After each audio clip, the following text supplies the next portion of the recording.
This happened a few months ago when I worked the night shift at a gas station. It was a sketchy gas station to begin with, and I'm a 19-year-old petite female. This event is what led me to order myself a stun gun from Amazon. Fun fact, they're very inexpensive and highly effective. I was getting ready to close up the story as usual, around 9:30 p.m. And also, as usual, someone decides to walk in at this point.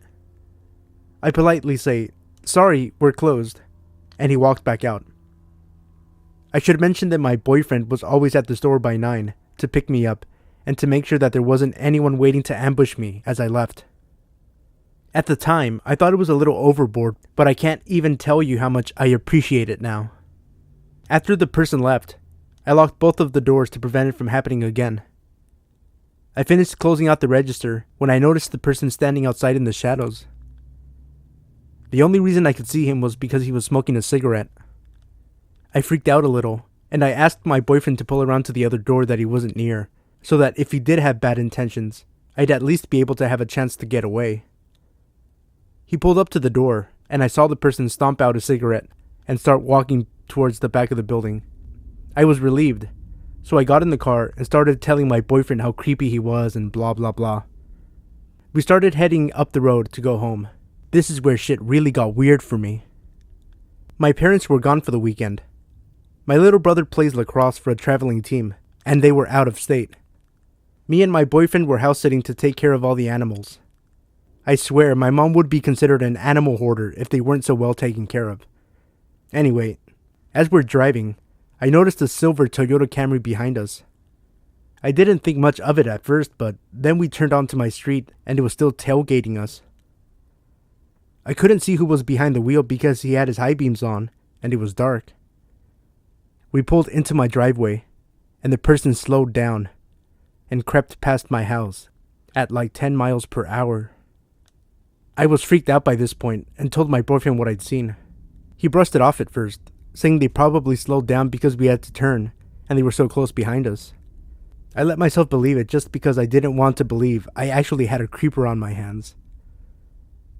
As we're walking into the house, the same Toyota Camry comes back and slowed right down to 10 miles per hour again while going past my house. We brushed it off again until that motherfucker came back and did the same thing again. At this point, I was terrified. I got all the animals inside and I made sure all the windows and doors were locked. My boyfriend was straight up pissed. He didn't like the idea that someone followed his girlfriend home and was now driving back and forth in front of her house. The next time the person came by, my boyfriend chased him up the road in his car. When he came back home about 10 minutes later, I asked about what happened. He told me that the person wouldn't stop, so he had to literally pass him and create a roadblock with his car. When the person got out of their car, my boyfriend told him that if he ever went near that house again, he'd regret it. The person never came back. Not to my house or to the gas station. I went on maternity leave shortly after the incident, so luckily I didn't work there for much longer. And I never had another issue like that. The only other incident there happened when I was alone and bringing out the trash to the dumpster. I had my stun gun at that point, and all I had to do was activate it, and my possible assailant went running. That's a whole different story though. So, creepy dude in the Camry that followed me home, let's not meet again. Ever. Like many others, I'm a longtime lurker here. I've learned so much about personal defense, and I'm so thankful for the knowledge of others. This story is not nearly as creepy as many others, but it has stuck with me for well over 15 years. When I was about 15 or 16, my beloved grandfather had a very dangerous heart surgery.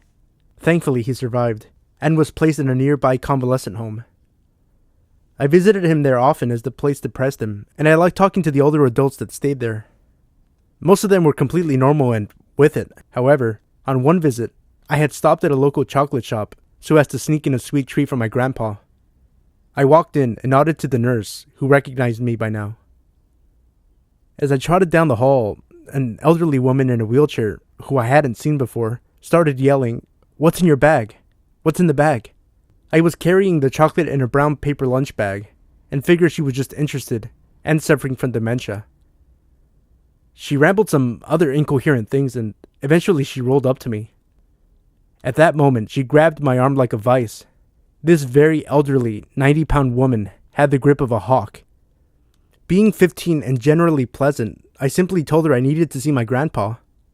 At that point, she violently yanked me so that my ear was up against her cheek, and her eyes seemed to take on a more lucid cast. She shifted me into her gaze and said, "Beware, young lady. I know that you don't die, right?" Frightened, I went and saw my grandpa and didn't say anything about it. Hours later, I left and walked by the same nurse's station. That old woman was still there and started screaming at the top of her lungs, "You don't die, right? You don't die, right? Just you wait." I screeched and ran out. Luckily, my grandpa left the home shortly after and lived to the ripe age of 93, dying in his bed peacefully, in case you wondered. Of course, it is highly likely that this woman suffered from dementia, though the nurse said she'd never heard that particular phrase before. Still, in the ensuing 15 years, if I ever had any close calls or felt my hackles rise while walking down the street, I would hear a whisper in my ear, "You don't die, right? You don't die, right?" I'm not a superstitious person, but some small part of me wonders if she was right. Scary lady in a wheelchair? Let's not meet again. Firstly, I'm sorry if my English is bad. It's not my native language. One night, I stayed at my campus until late at night. It was about 1 a.m. when I decided to go home. At the front gate of my campus, there was no public transportation left, so I had to take the one which is rather far, and I needed to walk for 10 minutes before I got there. The path which I had to take has no street lights, and it was dark. In the middle of my way, I ran into a woman I knew about. She lived near my boarding house. I once saw her at some cafe near my boarding house, and I saw her come out from the house in front of my boarding house the other morning. It seemed that we were going the same way, and I didn't really think much about it at first. Then, she looked over her shoulder, and she walked faster than before. The next thing I know, I was left alone there. After I finally arrived at the main big street, there was a bus parked at the side of the street waiting for passengers. That's how it works here in Indonesia. As soon as I got onto the bus, I noticed that the same woman as before was there on the bus too. She looked terrified when she saw me, and then she changed her seat, far away from mine. I realized that she thought of me as a stalker. It was all funny to me until I realized that I would get off the bus together with her, and she might think I was really stalking her. I was confused. What should I do? Should I talk to her and say, "Hey, I might be big and scary, but I'm just a normal college boy who lives in the boarding house near your house"? That would be awkward, so I decided not to.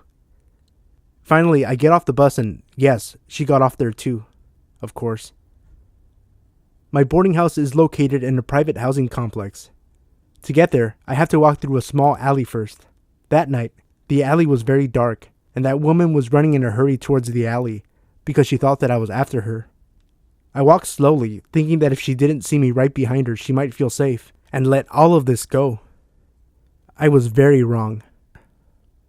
Just when I was about to go into the housing complex, there she was, looking terrified. She started screaming at me. I really didn't know what to do, so I just approached her and told her to calm down. I was about to explain everything when she took out a kitchen knife from her bag. I jumped back and told her I'm not a stalker. She didn't believe me and approached me with a knife. I was going to run when a boy who lives in the same boarding house as mine passed us, and he knew something was wrong, so he approached us. He told the woman, who was confused as fuck, that I live in the boarding house. I then apologized to her, but she was still upset and left us there, still looking at us with her judging eyes when she walked out there. I made sure she was far away from me when I finally thanked the guy who saved me and told him the whole story. He laughed, but I couldn't. I just had a knife swung at me, and it scared me. So yeah, woman who lives near me, I'm not a stalker. I have no intention to stalk you whatsoever, so please don't think about me as some bad guy. I'm sorry that you were scared of me. I hope you have no bad feelings about me. Let's not meet like that again. When I was about 6 years old, my mother was living in a house on the corner. Our backyard was very large and was surrounded by 8-foot-tall bushes. The house behind us had a connecting backyard to mine, but was separated by only a chain link fence. This is how I met my little childhood best friend, Ava. Ava and I were playing in my large front lawn when it grew time for her to go home. My mother frequently let me walk Ava home by myself, as I literally had to walk less than 2 minutes down the sidewalk, turn around, and come back. I'd done it numerous times. Beside the sidewalk was a sheltered bus stop that wasn't usually very busy.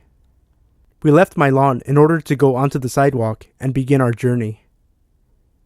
I remember looking at the two people at the bus stop, one being a woman and one being a very, very tall man.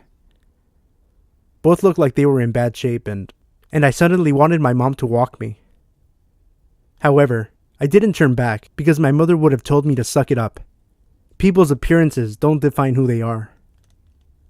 So Ava and I proceeded on. Just as we had passed the bus stop, the man suddenly swung out from the shelter and shouted, "Hey!" Ava cheerily replied hi back, but I didn't turn my head. "Want some candy?" My 6-year-old self was literally screaming internally at my legs to run. This man is using the most used line in the book, the one both my parents had warned me about. Ava didn't seem to be worried, but I spoke up before she had the chance. "No," I said, and just kept walking. Suddenly, Ava shrieked, and I turned to see him running right at us.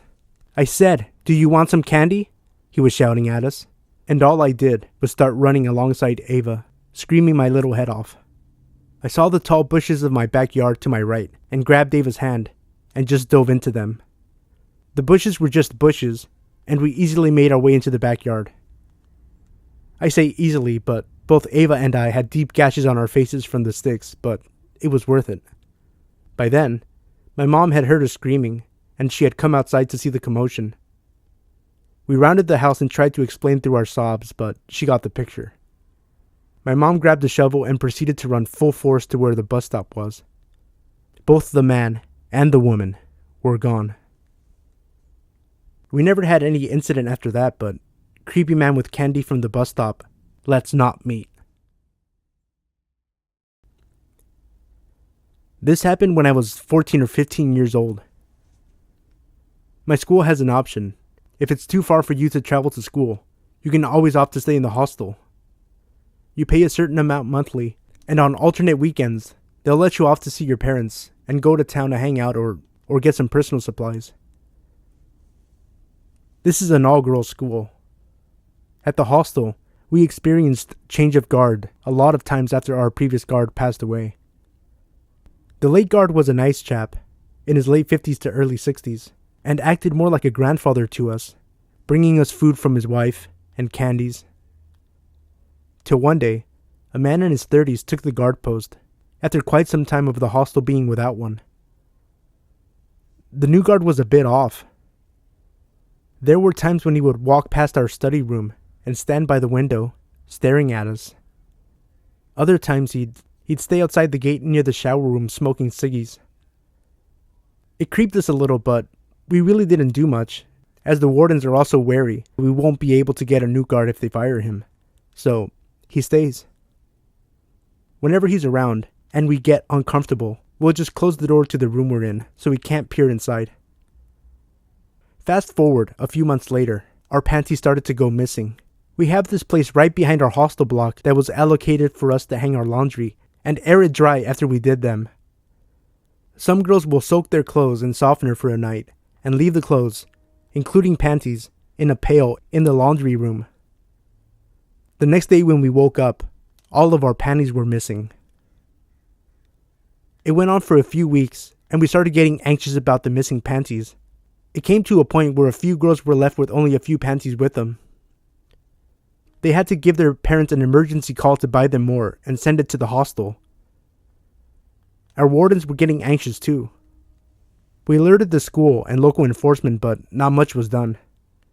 We were mostly left on our own. One weekend, two girls went behind the guardhouse to get some cleaning stuff. We clean up part of the hostel every alternate weekend when we don't have outings, and noticed a large garbage bag. They left it untouched at first, but when they returned to put back the brooms and mops that they used, one girl got curious to what was in the bag, and she decided to take a look.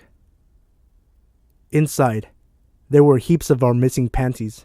Both girls freaked out when they saw the young guard coming towards them, yelling profanities and asking them not to touch the bag. Both ran towards the main hostel building straight to our warden's room. Our wardens were both alarmed and called the police straight away. Then, armed with a few burly girls, who were also our school's hockey players, with their hockey sticks in tow, went to look for him. He managed to get away on his motorcycle. A few days later, the police caught him snooping around our hostel when it was almost lights off. It turned out he had been a repeated sex offender, caught a few times being a flasher around the schools in the city. We were all relieved to have him locked away in jail, but also upset that our school had been so careless in hiring a guard for the hostel. Our parents demanded an emergency PTA meeting and decided that the next one they hire has to go through PTA approval first.